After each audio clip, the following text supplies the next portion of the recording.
আজকাল গরমের দিন, আমরা যদি রসুনটা এমনভাবে ছুলি তাহলে রসুনের চুকলা সারা ঘর ভরে যায়। আমরা যদি জলে ভিজিয়ে রেখে এই বাচ্চারা যে কাঠপিঞ্চুল খায় ওইটা দিয়ে যদি আমরা এমনভাবে অল্প করে ছুলে নিই তাহলে খুব তাড়াতাড়ি হয়ে যাবে।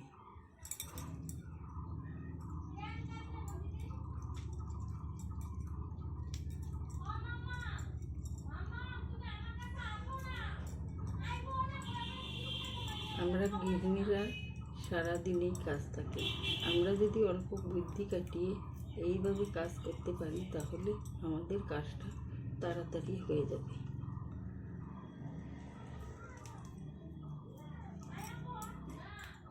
অনেকের রসুন ছুলতে গেলে নখে ব্যথা করে বা জ্বালা করে, আমরা যদি রসুনটা এমনভাবে ছুলে নিই তাহলে আমাদের নখ আর জ্বালা পোড়া করবে না।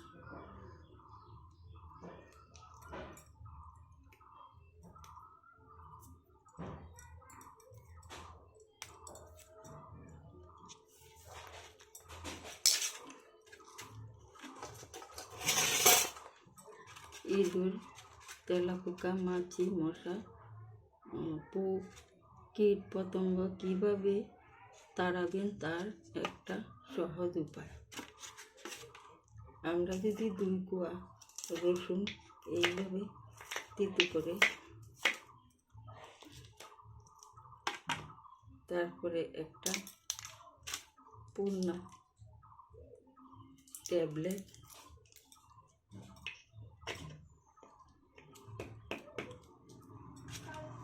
এমন করে তিতি করে নিই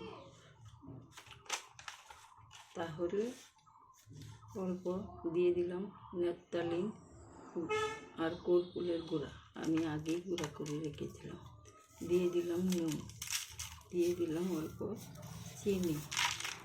কথায় আছে না, খালি মাটি পিঁপড়ায় থাকে না। আর দিয়ে দিলাম বেসন। এই বেসনটা আমার ঘরে নষ্ট হয়ে গিয়েছে তাই ওইটারই কাজ চালাচ্ছি। আটা বা ময়দা দিয়ে হবে।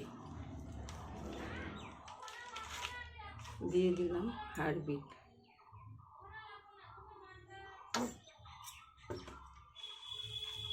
দিয়ে দিলাম 2টা বিস্কুট,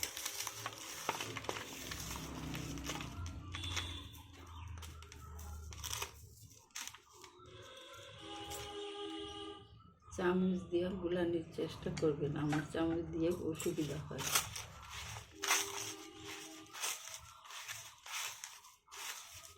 ইঁদুরের বা তেলাপোকার জ্বালায় মানে আমি অতিষ্ঠ হয়ে পড়ছি।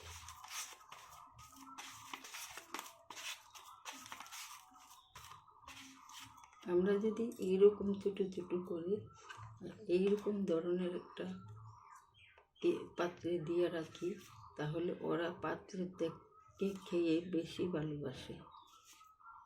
ডাইনিংয়ের নিচে বা আমাদের খাটের নিচে বা গ্যাসের নিচে এরকম করে যদি আমরা দিয়ে রাখি তাহলে ইঁদুরের থেকে কিছুটা আমরা মুক্তি পাব।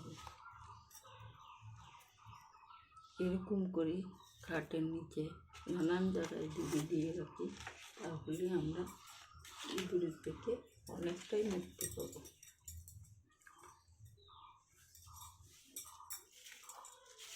আমরা রান্নার কাজে প্রতিদিনই পেঁয়াজ রসুন লাগে, তা আমরা যদি এই পেঁয়াজ রসুনের চুলাটা টেবিলের উপরে বা ডাইনিংয়ের উপরে রেখে দিই তাহলে ভালো দেখা যায় না। তাই আমরা যদি এইরকমভাবে একটু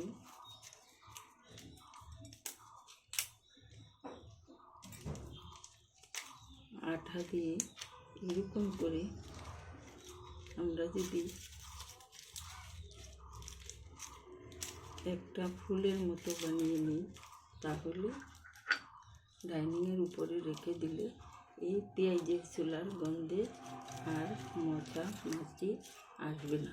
পেঁয়াজ দিলেও হয়, কিন্তু এত দামের পেঁয়াজ তো আমরা প্রতিদিন দিতে পারবো না, এইরকম করে বানিয়ে দিলে সুন্দর দেখা যাবে, আর আমাদের মশা মাছির থেকেও আমরা অনেকটা রেহাই পাবো। এইরকম একটা, আমরা তো কলা মানে আমাদের ঘরে থাকেই, আমরা যদি এইরকম কলা নষ্ট হয়ে যায় তাহলে কলাটা যদি আমরা এইরকমভাবে করে অল্প হাড়বিট দিয়ে আমাদের ডাইনিংয়ের নিচে বা গ্যাসের নিচে এরকম করে রেখে দিই, তাহলে ইঁদুর ভিতরে থাকবে, ভিতরে বুঝতেও পারবে না, ইঁদুরে খেয়ে অনেকটা হয় মরবে, না হয় পালাবে।